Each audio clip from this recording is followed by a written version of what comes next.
Hey friends, this is Rachel, the Waterfire Mama. This video is for couples who are struggling with an endless cycle of criticism and defensiveness. Today we'll talk about how to stop that pattern by taking responsibility for our actions and accepting influence from our partner. I'm glad you're back.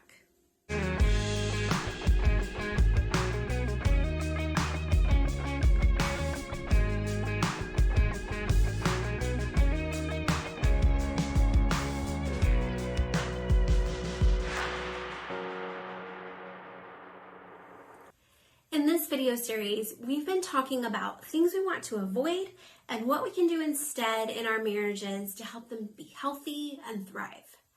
I think most of the time, we aren't trying to hurt our partner when we're thoughtless, critical, or neglectful. We're just trying to get through the day. It's really easy to turn inward and focus on trying to get our own needs met, especially when we're stressed, overwhelmed, or wounded. Emotional states that are pretty much constant companions to the parents of special needs kids. The more we turn inward, the less we notice our partner's struggles, and the more we notice what they are not doing for us and the things they're doing that we don't like.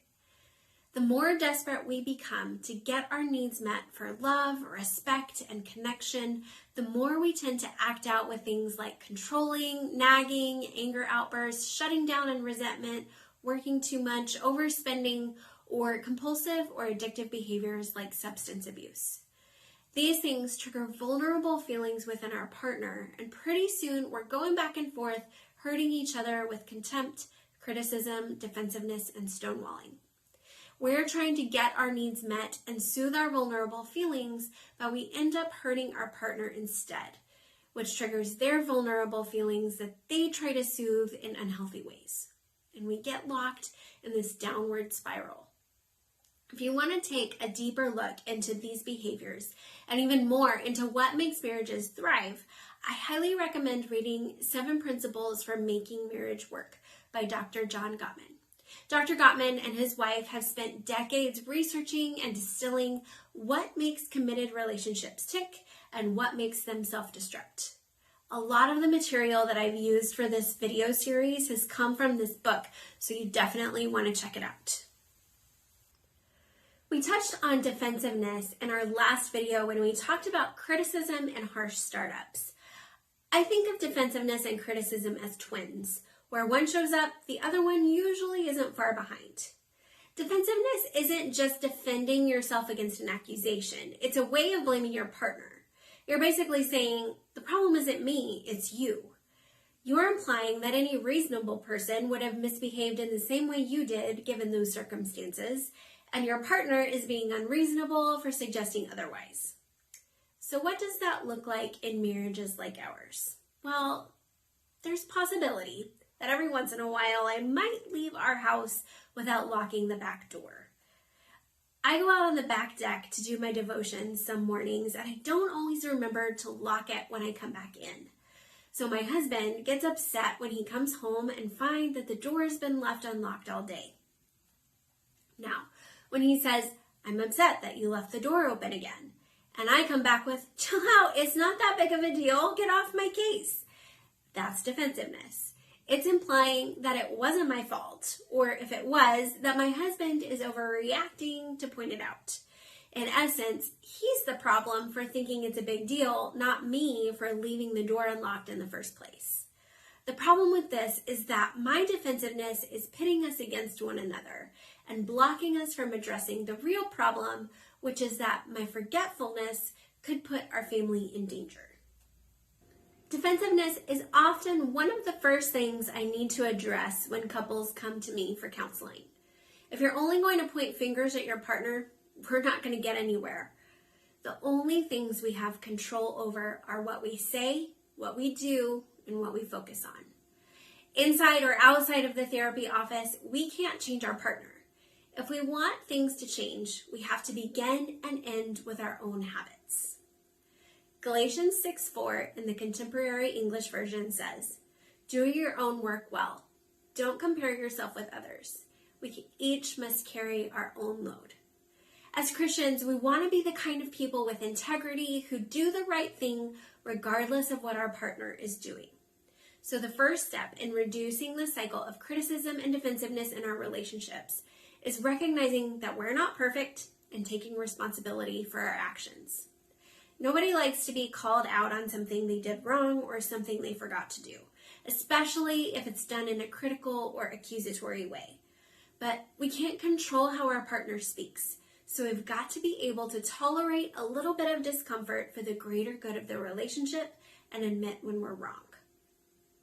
A lot of times, it's not just one person's actions or attitudes that have created the problem in the relationship.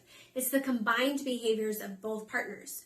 So when you've taken responsibility for your part of the problem, you may have a complaint of your own. For a healthy way to voice your complaint without it coming across as criticism and turning into an argument, check out my last video on harsh startups. Another thing we can do to neutralize the cycle of criticism and defensiveness is to accept influence from our partner. This means that we allow them to impact the way we think and behave by taking their opinions and feelings into account. In the early stages of a relationship, I think a lot of times we're pretty open to our partner's influence. In college, I wore socks with sandals before it was cool.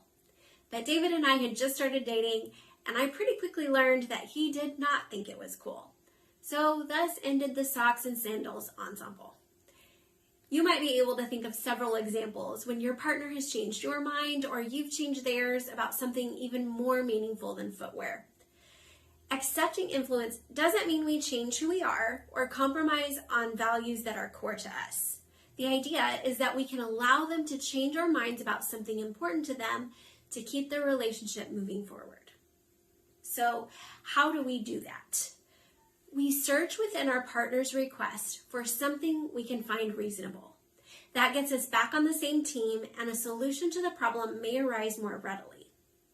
So when David gets home and points out that I left the door unlocked, if I can tolerate my discomfort in being called out long enough to recognize that it isn't altogether unreasonable for him to want me to remember to lock the back door so our house doesn't get robbed, we can get on the same page and start working toward a solution. That might look like, yep, I totally left the house without checking on the door. I'm sorry. Maybe a sticky note above the lock will help me get into the habit of locking it when I come in. So this one is pretty simple, but not really easy. Between now and when I see you again, I want you to search for the part of your partner's requests, regardless of how they're communicated, for something that you can find reasonable. Then take responsibility for any mistake or wrongdoing. Next time, we'll look at stonewalling, the last of what Dr. Gottman calls the 4 horsemen of the apocalypse. Make sure you like this video and subscribe below so you don't miss an episode. I really appreciate it. Hey, some of these things that I'm teaching you are simple when you hear them explained, but can get really complex when you try to apply them to your particular situation. If you need specific help for your marriage, I would love to work with you as a coach.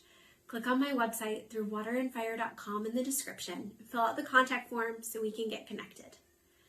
Remember, Water Fire Walkers, you may feel like your marriage is about to crumble beneath your feet, but our God goes before us and is our rear guard.